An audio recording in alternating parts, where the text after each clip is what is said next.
You're listening to the Let's Talk Marketing podcast hosted by me, Katya Allison.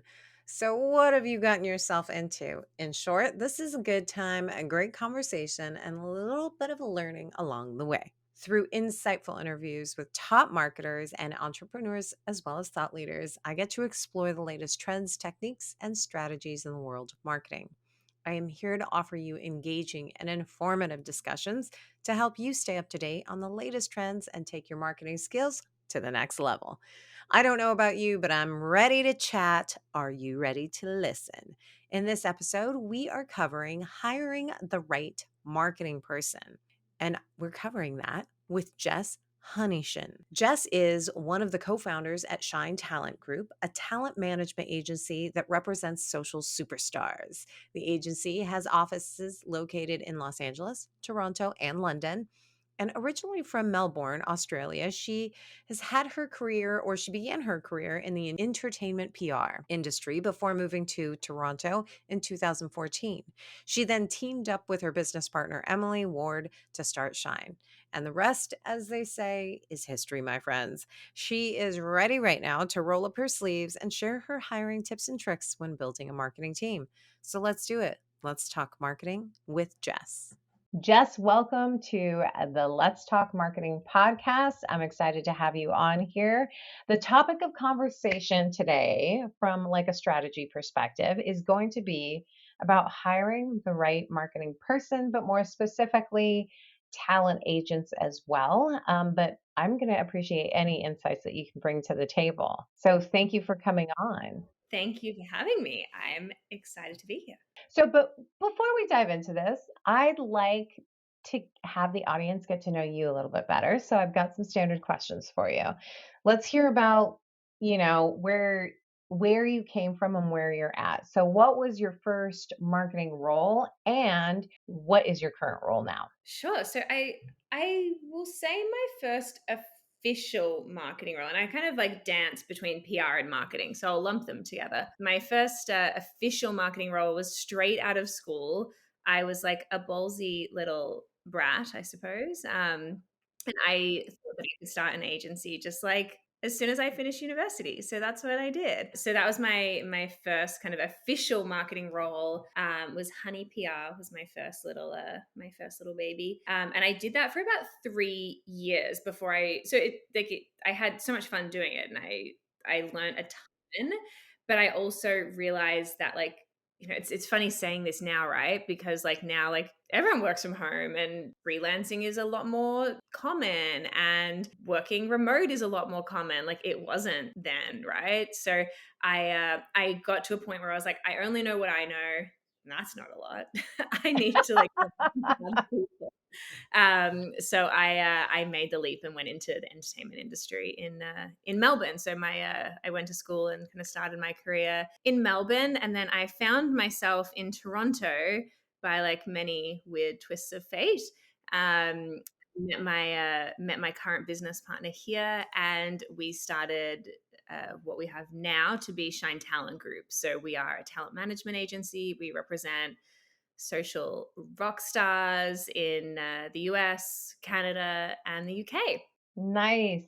Now, what is it that you love about what you do? But also conversely, I'm always interested in what you would pluck out of what you're currently doing. So, first, what do you love about the job that you do? There truly are so many things. I feel very, very thankful that I'm able to do something I do genuinely love. So I think my favorite thing is not like as such like a task within it, but my favorite thing is being able to uncover and see potential in people before they see it themselves. I love doing that. I love saying to someone like, you have something really special here, and like let us help you explore that. And I love it when that like turns into like what we thought it would. Like I love to do Yeah. that. So that's like I feel like that's the most like like exciting moment of it, for sure. And what would I pluck out? Gosh, so many things. um, I mean, there's like obviously all the like boring, arduous behind the scenes, like operations, legal, accounting, payroll. Not to say that I'd pluck out all of that. Yeah, I was like, that's It's quite a list. But it's like quite the admin stuff, right? it's like, I don't know. I'm like more drawn to like the exciting, fun stuff, and like obviously who isn't. So I think it's it's some of the more like mundane tasks that are absolutely essential to running a business. And you kind of, you get to that tipping point often when you're like, with like different tasks over time as well, right? Like, when does it make the most sense for me not to do this anymore and to bring in someone who is an expert in it and have them take it over? So we've been through tons of iterations of that over the years. Like, I used to like send out all of our invoices, for example. I do not do now. We have a 5-person finance teams. Like, it, like at one point in time, like it just didn't make sense for me to do that anymore. Or like my business partner would do like a lot of the HR stuff, and then we're like, I think we need to bring someone in house to do this. So it's, I think when it gets to a point that we need to pluck them out, it it's also a bit of a sign to us that it's probably a point that we need to hire for that particular role, which is kind of interesting to think about in that way. Well, I also think that it very much so feeds into what we are going to talk about today when it comes to really hiring. And I think that the gauge that you've put on of like, when it does become a little too arduous, like the owner of a company should not be the one that's sending the invoices. That could be someone's job. That could also take on more as well too. But you do walk that fine balance of when to hire and when to not hire, especially as like a business owner. Like, yeah, I know that I need someone, but is this the right time to hire them? And will there be enough? Like, is this a temporary annoyance or pain, a challenge? Challenge is a better word. Is this a temporary challenge that I am encountering, or do I really need someone for the long haul? And So I like, think those are good will calls. it like increase the capabilities of the company if we do Yeah, hire? As you said, like hiring a bookkeeper, like they're not like purely just chasing up invoices. Like, they're also liaising, in our case, with the talent and going back and forth yeah, on like, receive payment for this one. This is when I expect to hear it. So like, it takes away like different communication as well. So I'm like, where could I reinvest that time into business development or client relations or just like industry relationships? Like, yeah, where could I put that time, and how would that be beneficial for the business if I wasn't looking at invoices all day? yeah. This is very true. Now, how are you? Not how are you, but how do you engage with social media networks? I'm a big believer that content as a whole is meant to be inspiring, educational, or entertaining, right? One of these three buckets. I'm sure that there are others. We can discuss that at a later time. But I'm curious, do you leverage social networks for any of those? Do you leverage one particular network for all three of them? Do you go separate? Do you do podcasts? Are you a book reader? Where do you go to get inspired, entertained, and keep educated? Great question. And I do a bit of a mix of all of them. I love a podcast. I really like walking. So like, I love like listening to a podcast and Yeah, walking. So I feel like that kind of bounces between educational and entertainment. And I've really actually made a concerted effort over the last couple of years, because I felt like I was very drawn to like reading business books and listening to podcasts about like the industry or industries that I'm interested in. And it was all very, very educational. And so, like, recently I've just read like a bunch of books by like Colleen Hoover, and like It Starts With Us and It Ends With Us, and things like that. That I'm like, I think I could just read a book for like enjoyment. Like, that would be a what? novel idea. I know. I'm like, this is ridiculous that like, I'm like, I need to read a book. I'm like reading it with a highlighter and like taking notes. Like, no, I need to like, read a book just for fun, and that's like Oh my okay goodness. too.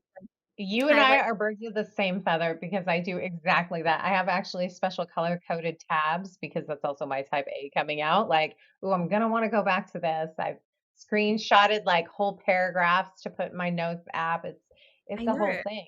and I Does like, it? I don't feel like I have enough brain capacity to always take on new things. I'm like, if I'm like learning something new, I might have to like give up my like childhood memories. Like, I don't think I can take on any more. I If don't have you limited can't give up the capacity. core memories, you can't do that. But The I new mean, like, memories. it, do you find that then, diving into a for pleasure book, well, that sounded way more risque than I meant for it Not to sound. necessarily. Oh my goodness.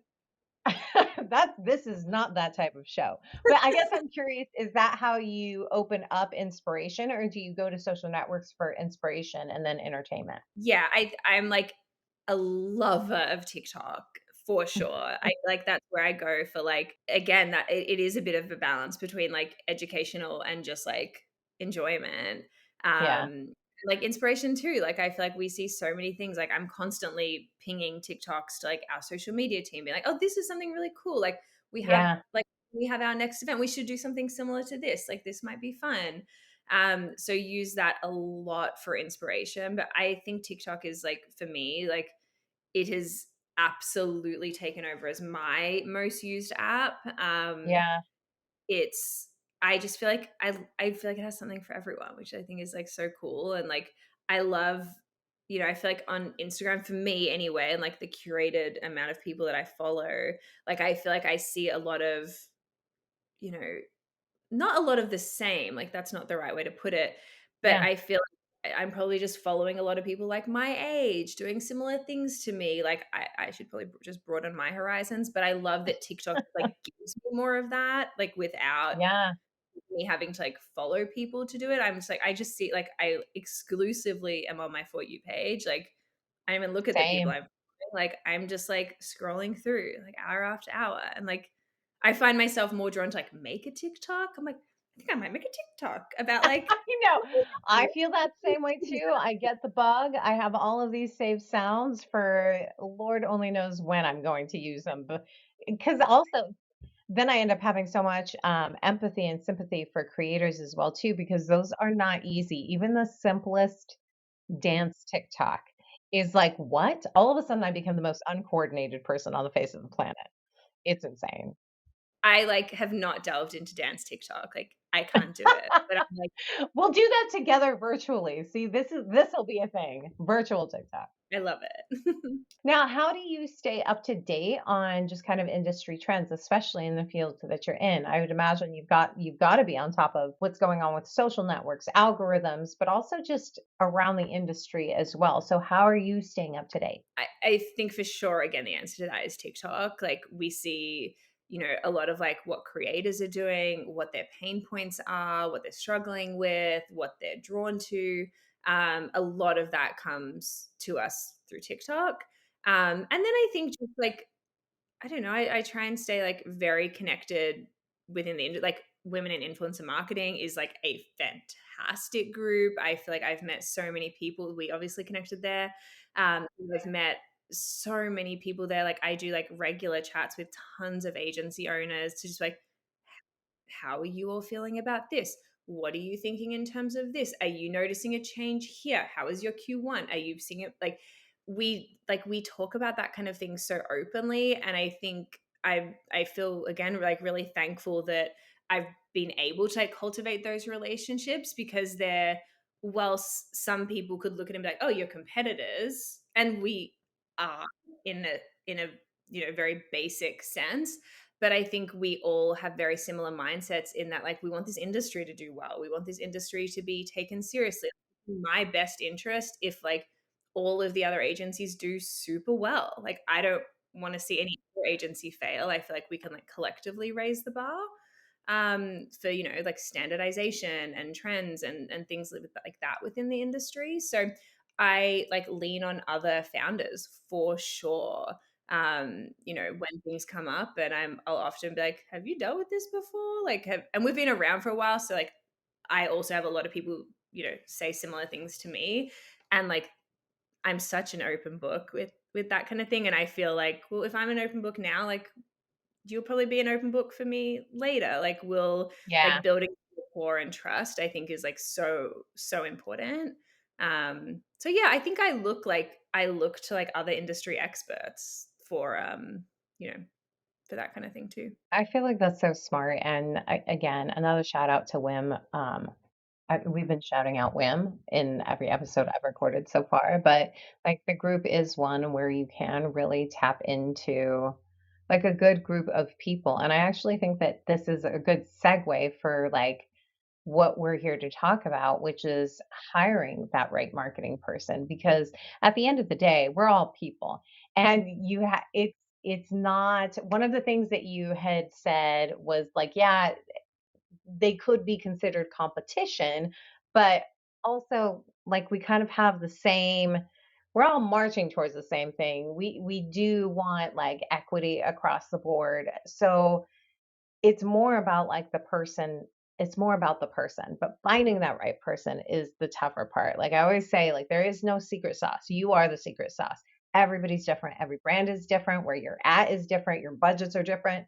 So there's no like copy and paste. There's really only inspiration all the way around you. So, I mean, like, I'd love to hear from your point of view, what are some challenges when you're hiring for your marketing team? Yeah, and I'll say that I'll almost lump the majority of our team into like that kind of marketing category. So we have like talent management team, and then there's like more like operations and finance. So on the talent management side, it's you're right, it's hard, and there's no magic formula for it. And I know internally, like we end up saying, when we interview people, we're like, oh, they were like so shiny. And we say that to other people and they're like, what is that though? And we're like, Yeah. just, like it's very, very hard to like quantify. And I think Yeah. these roles in talent management are exceptionally hard to hire for because, and it is changing now, I will say, but for like Shine has been around for 8.5, give or take, years. And at the first half of that, for sure, like you couldn't hire a talent manager because no one had done talent management before. Like this was Yeah. such a new industry. So it was like that was really difficult. So we'd hire people more from like PR backgrounds that wanted to like make a change and do something a little bit different. So that for sure has changed now, and you can get people with like actual like influencer talent management experience, which is amazing. I think what we've learned over the years that we can we can help anyone to become like a really amazing talent manager. Like I really believe that if they have the right kind of disposition for it. And when I say that, I mean they have like a very, very keen eye for problem solving. Like that's a huge one.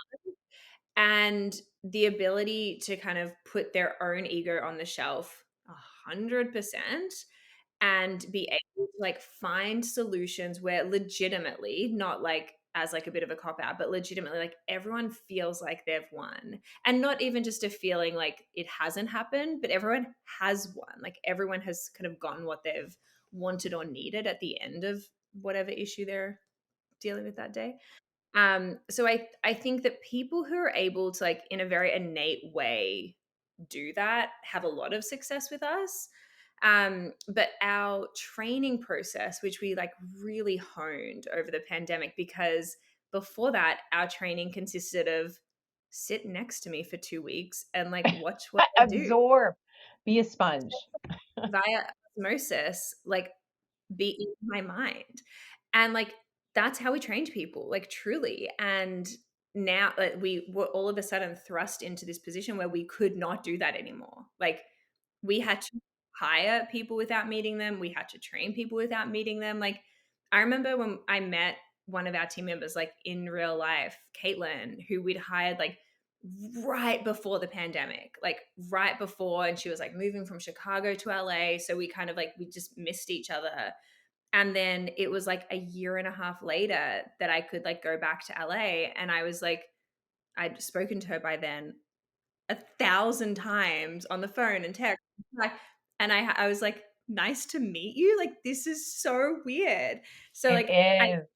was like, and so many companies dealt with that, right? But that for us was it became what was like a huge opportunity for us to like really look at like how we onboarded and trained people and had them feel like they were like a part of Shine and a part of the culture of Shine without ever meeting anyone in person.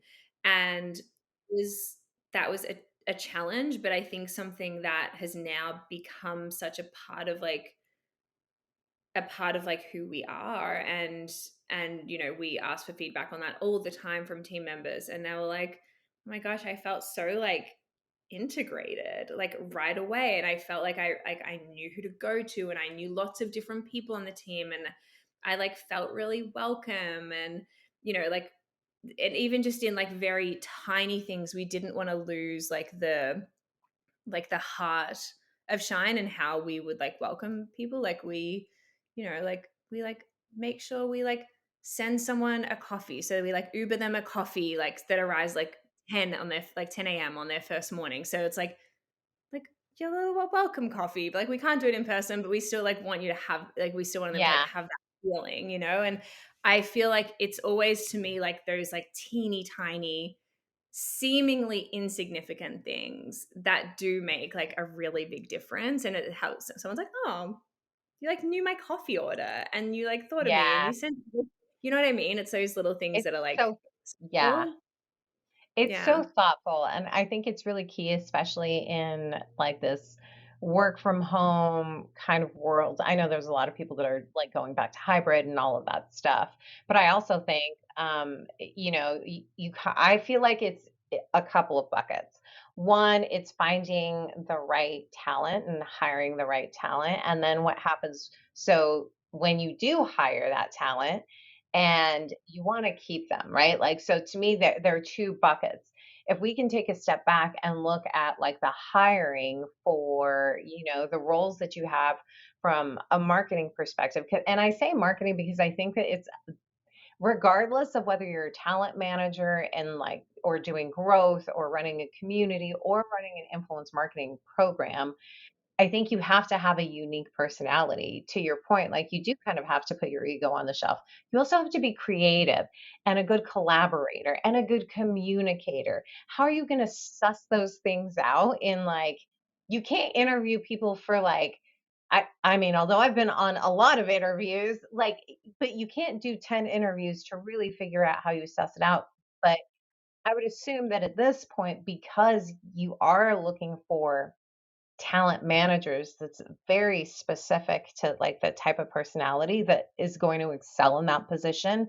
Do you have some kind of like fun questions, or maybe not even fun questions? Maybe they are standard questions to help you kind of get to the point where maybe they are shiny and they just haven't sh- shined yet. If that makes any sense in the interview. I was going to say, is it shoned or shined? I don't know. We'll conjugate later. None of them sound right, but I No, get where none of you're going. them sounded And that's right. the most important thing. So we have certainly like a process. So like first and foremost, like everyone will do an interview, like the first interview with our office manager, Patra. And that's just to be like, can you do this job? You know what I mean? Like Yeah, very basic, like, can you have a good conversation? Like, what kind of questions are you asking? Let us give you a bunch of information about the role and Shine and what all of that looks yeah, like. And then there's typically, it depends on the role somewhat, but 1 to 2 more interviews after that, where I think those interviews are like personality interviews. Like yeah, usually with two different like levels of people on the team. Like it might be with like our managing director, and then it might be with someone like in the talent management team. And like I yeah, find it's really interesting to see how people can be different from person. Like I yeah. don't do none of the interviewing at Shine anymore, but every now and then I jump in, and I love interviewing people. So like I was in the UK last week and we need to hire a couple of people there, and I was like, well, I'm here, like let me do them in person. I love doing that because I'm like, you Oh, can it's a just total see different how, energy. oh my gosh, I love it. I was like, I only want to hire like interview people in person now because I want to see like how do you come into the room? How do you engage with the person asking if you want a coffee? How do you like are you comfortable sitting in like a Yeah, busier place? Like what does that feel like? Like you just like you get yes. a sense of that energy. Um but like I think there's a lot of questions that get asked outside of like tell me a time when you've faced a difficult Yes. situation. Like Well, and there's that's what I wonder. That's what I wonder. Like, I think, I've hired a lot of just different marketing roles, and you are really trying to get to the personality because there are transferable skills. And I don't know what your thoughts are on like what skills are transferable. So, like, let's say I've never done talent management before. Does that mean that I shouldn't even apply for something like that? I think and I feel like that's the same in any sort of marketing role. You tend to be like generalists until you get specific, but then you also have to like tee yourself up to like these brands and these companies so that they can see like, hey, this is my hidden value. So like what are the skills that you look for? What are the skills you look for versus what they have on their resume specifically as far as like title? What are those key skills that you look for? And you're right. Like, I feel like because this is a newer industry, like we can't exclusively hire people who have done like digital talent management before. Like, there's not Yeah. that many there. So I think absolutely the skills are very transferable. Like, if someone's worked brand side and they've like been the person hiring influencers, I'm like, that's super interesting to me because you have a really unique perspective on like from the brand side, like what have you looked for in talent? Like, how do Yeah. you the brand side to be communicated with?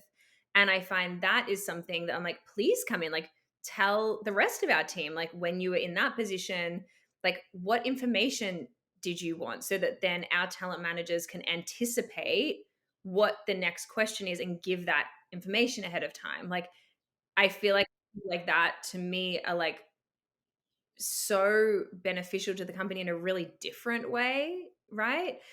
Um, so I think that certainly like lots of skills are transferable. And I think I look at like, I it's looking at a resume and seeing like, okay, like, what have your past couple of jobs been? Like, how long have you been there? And that's not to say that like if you've been there a short time, that's a flag at all. I think that's like a really good thing.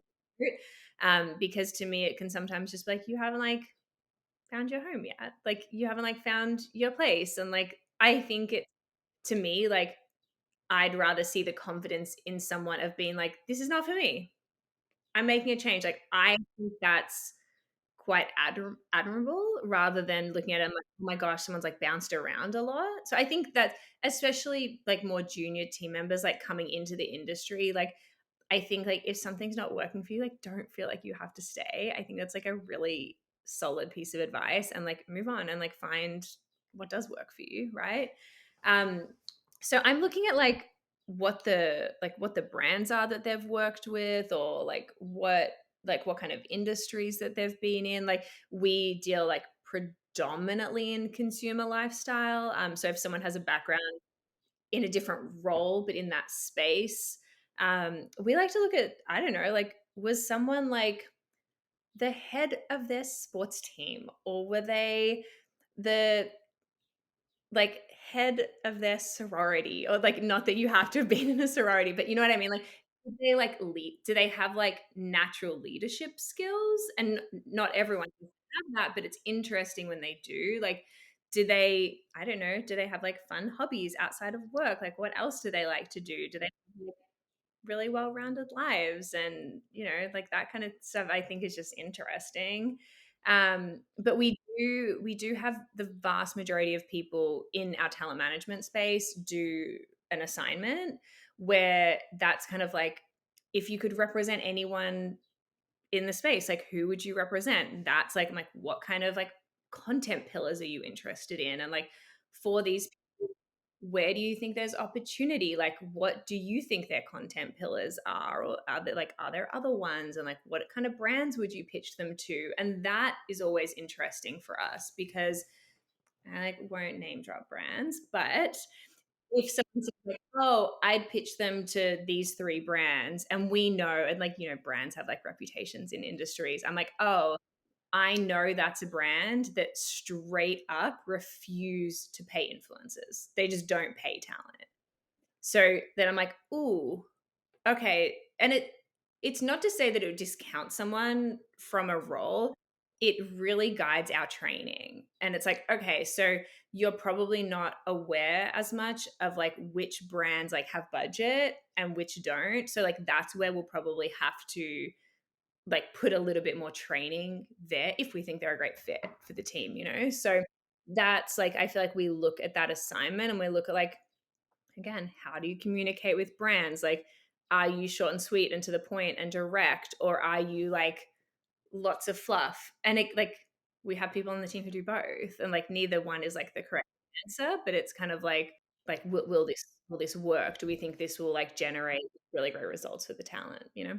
Well, and I think it also depends on the personality. I mean, I think that we all have people like that in our lives or have worked with people who seemingly could get away with things that either you yourself couldn't or couldn't see anybody else getting away with. And not in like a negative way, but there's that person that can call a spade in front of everybody and have that be well received. And then there's the person that is going to hold back a little bit. I think one of the things that is very consistent across the creator economy in general, but also in any sort of marketing role is relationships. I think relationships are so key, but that's hard to suss out. I don't know if you feel the same way about like how important relationships are to be a good marketer or even a good talent agent. I don't know. I will. Do you share that opinion for one? And then Absolutely, I do. Yeah. perfect. Then for two, I I don't know. What do you do to try to see to try to get to like the core of like, ooh, are you a relationship builder or are you just someone that's never gonna like step up? And I don't think it's as easy as saying someone's an extrovert or an introvert either, because I don't buy into that at all. But like some people are relationship builders. So like how do you kind I of suss that out?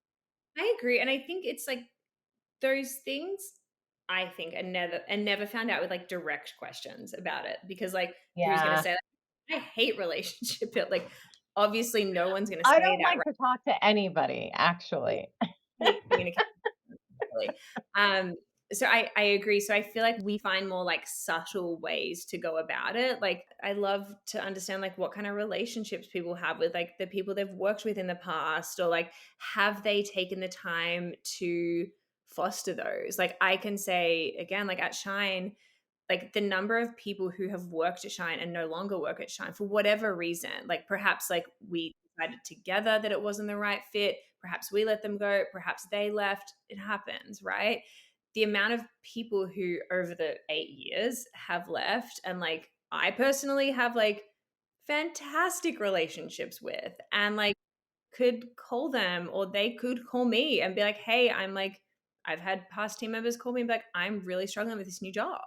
And like, I don't know what to do. Like, what do you think I should do here? And like, I've been like, okay, like, talk me through it. Like, let's like, I like help them strategize, like getting a new job, or like, it's like, I feel like people to me who have like done that and made like such an effort to do that, I'm like, that's so smart, because like it's like you just never know where like people end up. You like, and like even So for our true. partners, like I'm like most of them go and like they're like, I want to try working brand side. And we're like, great, please go work for a brand that we work with all the time. That'd be great for us.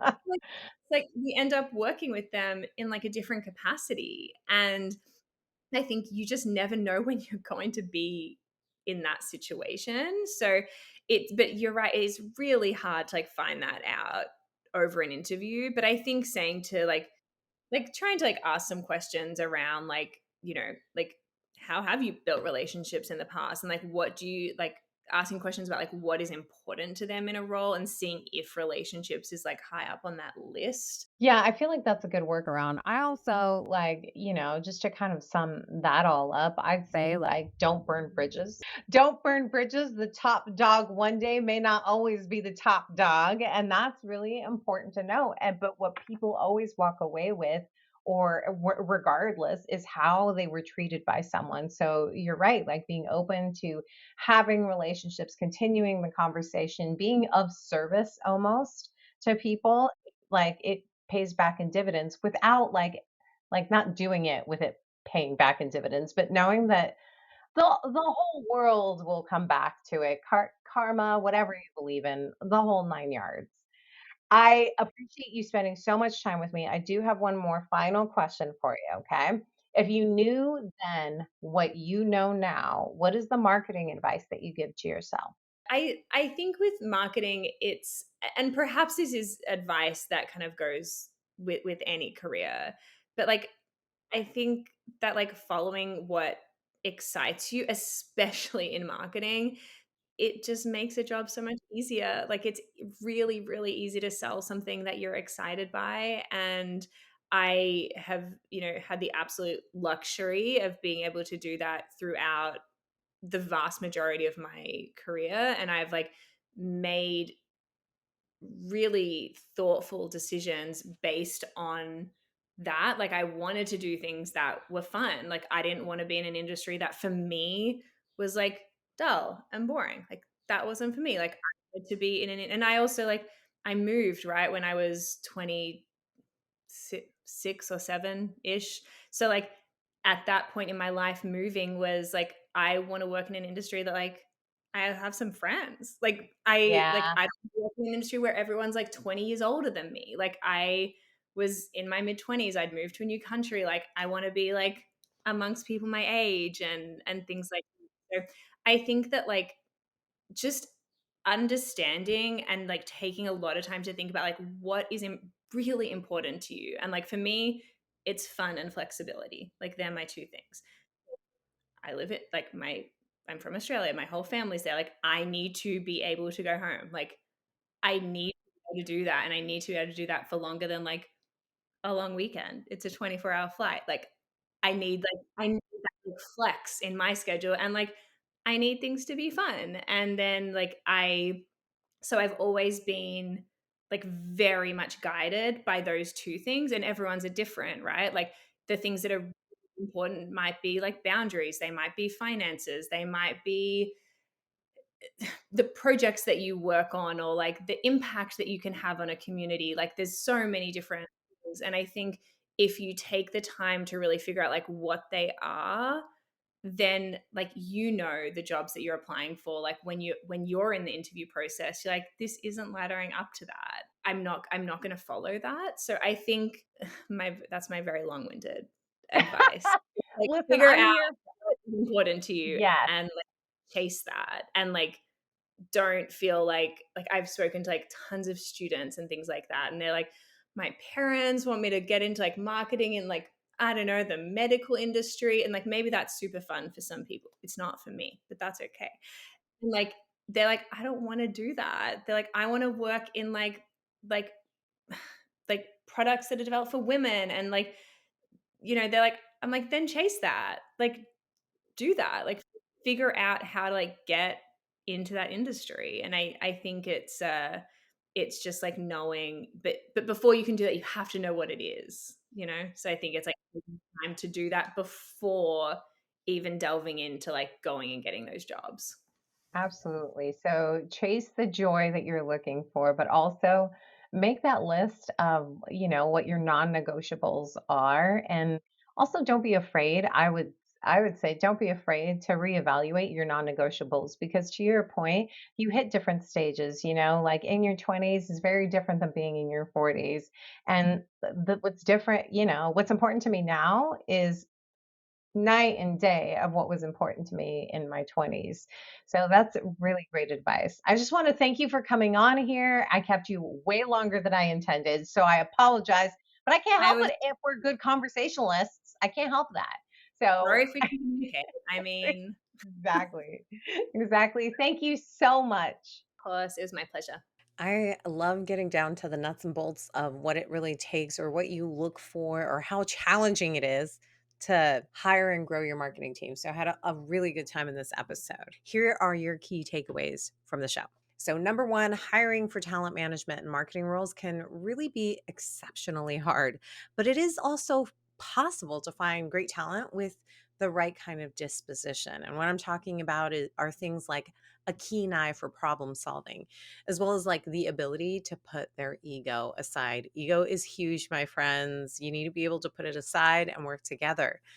Now, once hired, the training and onboarding process is also just as important, and one would say crucial. You have to be able to integrate new hires into the company culture. And that has been something that has been challenging for many, especially not especially, but the team at Shine has certainly felt it with the post pandemic remote working, right? How do we make people feel like they are part of the community? Now, despite the challenges, it's really the small gestures that Jess talks about and seemingly kind of insignificant things that can really make a big difference in making a new hire feel welcomed and part of the team. Number two, when hiring for a position, like a talent manager, for example, a candidate's personality is really important. I would actually even venture to say anyone in marketing, their personality makes a difference. And that's not really always easy to assess during the interview process. There are different levels of interviews and questions asked outside of the traditional ones, kind of like how a candidate engages with people, right? That can really help shed some light to their personality. But also having transferable skills. So it's personality and having those transferable skills is what you should really be looking out for. And just thinks that having a unique perspective also can be incredibly valuable to a company. So things to look for. And lastly, number three, the importance of building and maintaining relationships in the marketing world, especially talent agency, is crucial. You need to foster connections with past team members, colleagues, as they may end up being important to you in the future. So basically, don't burn bridges, right? There are negative consequences to that. This may seem like a really big world, but it's actually quite small when you are in a specific industry, right?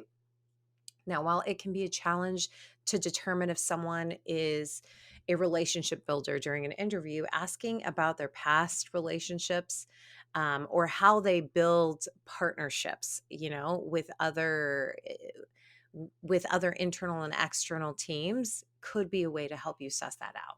Ultimately, treating people well and being open to continuing conversations is essential for building and maintaining strong relationships. Now, I would love to hear what nuggets of insights you walked away with from today's episode. So, subscribe and follow on LinkedIn, YouTube, Spotify, or wherever you listen to podcasts. A special thank you to my podcast producers, Content Allies. I'm obsessed with them, so ask me more. Shoot me over a DM or slide into my DMs. Check out the episode page to learn a little bit more about Jess or learn how to get into contact with me. Thank you so much for spending time with me today. Until next time, may the conversation flow, the laughter linger, and the outlook remain optimistic but grounded in reality. This is Katya signing off.